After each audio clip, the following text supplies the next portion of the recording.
Hey there, and welcome. Think about all the technology we rely on in our hospitals. It's everywhere, from prescribing medicine to managing our medical records. But behind all that amazing tech, there's this invisible safety system, a process that's constantly working to protect patients from harm. Today, we're going to pull back the curtain and demystify that exact system, clinical risk management. So let's just jump right in with the big question. Can the very software designed to save our lives actually end up being harmful? And the tough answer is yes. You see, while all this health tech creates these incredible life-saving efficiencies, it also opens up brand new, really complex ways for things to go wrong. And that's the bottom line here. Health technology isn't automatically safe just because it's new. A tiny software bug, a user interface that's just a little bit confusing, or a piece of incorrect data, any of it can have really serious consequences for a patient. And that is exactly why you need a formal, structured process to find and manage these risks long before they get anywhere near a hospital ward. All right, so here's our game plan for this explainer. We've just touched on those hidden dangers. Next, we're diving into the official rulebook for patient safety. Then, we'll see how teams basically predict the future to find problems before they happen, walk through a real-world example with a prescription, see what happens when things still go wrong, and finally, wrap it all up with the final safety verdict. Okay, first up, the rulebook for patient safety. You know, managing all this complexity isn't just guesswork. It's a really formal system, and it's all built on official standards and watched over by some very specific people. At its heart, this whole process creates a bridge of shared responsibility. Here in the UK's NHS, it's governed by two key standards.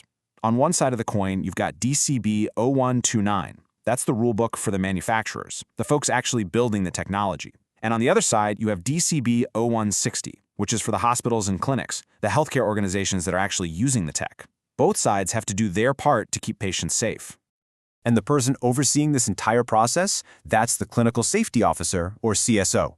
Now, this is not just some manager in a suit. This is a qualified clinician. We're talking a doctor, a nurse, a pharmacist, someone who has the real-world expertise to understand what this technology actually means at the bedside. They are the final authority, the one who signs off and says, yes, this system is safe to use.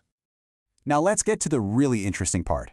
This isn't about waiting for problems to pop up and then fixing them. It's about being proactive. It's about, well, trying to predict the future, to find dangers before they ever have a chance to happen. This quote right here gets to the heart of it all. It's this fundamental shift in thinking. You stop asking what went wrong, and you start asking what could go wrong. By thinking ahead and anticipating where the failures might be, teams can actually design systems to prevent them from happening in the first place. It's all about prevention over cure. So how do they actually do it? Well, it's not random. The whole process is broken down into 4 key activities, and you do them in order. First, you identify any potential hazards, then you analyze the risk that comes with them. Next, you evaluate whether that risk is acceptable, and finally, you put controls in place to manage it. It's a repeatable, systematic framework. Now, this is a super important point. We have to be really clear on what a hazard actually is. The computer itself, that's not the hazard. The hazard is the potential for a clinician to make a bad decision because of flawed or missing information from that computer. The danger is always in that interaction between the person and the system. So, once a hazard's been identified, teams use a tool that looks something like this risk matrix to figure out how serious it is. And they combine two things. On one axis, you have the severity of the potential harm. Is it negligible or is it catastrophic? And on the other axis, you have the likelihood of it actually happening. Where those two things meet gives you a clear, color-coded rating, low, medium, or high, that tells you exactly how much you need to worry about this risk. Okay, but what happens when a risk is rated as high? I mean, the goal is always to reduce it, but sometimes you just can't. This is a subtle but really vital point. A risk might be technically unacceptable, but a hospital might decide to formally accept it. Why? Because the clinical benefit of using that system is so huge that it actually outweighs the potential danger. But that decision has to be carefully documented and justified. Okay, that's enough theory. Let's make this all feel a bit more real with a concrete example. We're going to follow a potential risk as it moves through an electronic prescribing system, and we'll see how all these concepts actually connect in the wild. So it all starts with a cause. In our story, it's a hidden technical flaw. Deep in the software, there's a bug that, under very specific conditions, incorrectly maps one drug to a totally different one. This is that first domino. just waiting to fall. That cause then leads to the hazard. Okay, so now picture a pharmacist. They get the digital prescription, and to them, it looks perfectly fine.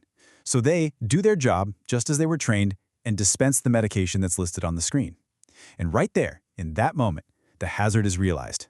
There is now a very real potential for a patient to get the wrong drug.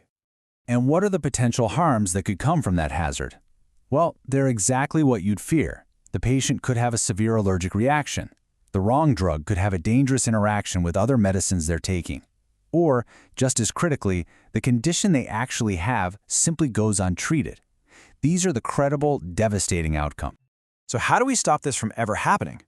This is where we build in safety barriers, or what are often called controls. It's sometimes visualized using a bow tie model. On the left side of the bow tie, you have preemptive controls that stop the cause from ever becoming a hazard. Things like using standardized drug codes to prevent those mapping errors. And on the right side, you have reactive controls that stop the hazard from leading to harm, like a final check by a nurse right before they give the patient the medicine. But let's be realistic. No system is ever going to be 100% perfect. Even with all this amazing proactive work, sometimes incidents still happen out in the real world. And when they do, there's a very clear reactive process for managing them. The moment an incident is reported, this structured process kicks right in. Teams work fast to contain the immediate threat, and then they do a really deep dive, a root cause analysis, to understand exactly why it happened. And crucially, they use what they learn to put long-term, strategic fixes in place to make sure that same mistake can't happen again. It's all about learning and constantly improving. So, after all of this work, the proactive analysis, building the controls, managing incidents, how does it all come together? Well, it all culminates in one final, crucial document that provides the ultimate safety verdict. And that document is called the Clinical Safety Case Report. You can think of it as the final closing argument for a system's safety. It's a snapshot in time that summarizes all the risks that were identified, all the controls put in place to manage them, and most importantly, it contains that final expert recommendation from the clinical safety officer. And this quote just captures the entire philosophy perfectly. A system isn't just assumed to be safe. Its safety is a conclusion you reach through a structured, logical argument that is backed up every single step of the way by a solid body of evidence. You have to prove it. So, there you have it. Clinical risk management is that invisible, evidence-based argument that proves the technology in our hospitals is safe. But as that tech gets even more complex and woven deeper into our care, the real question we have to ask is, how do we make sure these vital safety nets don't just keep up, but actually grow even stronger? Thanks for watching.